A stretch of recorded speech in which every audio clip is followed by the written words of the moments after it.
बुखारी साहब बताइए कि आज शाह महमूद कुरैशी के हवाले से बकाया केस है। आज ही तारीख थी जो आपको पता है झूठे मनगढ़ंत केसेस थे, जी उनमें बाकी हमारे लीडरशिप के साथ शाह साहब के भी खान साहब के भी जी उसमें हमने एप्लीकेशन दी थी होटल के लिए, बरियत के लिए 249 की। उसमें मलक इमरान साहब के पास में वो आर्गूमेंट्स कर दिए, फिक्स ऑर्डर है, होपफुली इंशाल्लाह आज पे भी उनका हॉस्पिटल बकाया लीडरशिप के लिए आए थे उनके लिए जी इंशाल्लाह उनकी भी एप्लीकेशन सबकी आई हुई है, जी। होपफुली इंशाल्लाह इकट्ठा होगा।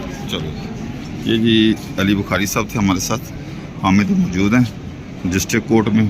तो 249A की एप्लीकेशन दी गई थी, ये मुलाजा फरमाएं 249 की एप्लीकेशन वेट फॉर आर्डर है और उम्मीद करते हैं कि शाह महमूद कुरैशी साहब जो है ना वो आज अल्हम्दुलिल्लाह बरी हो जाएंगे।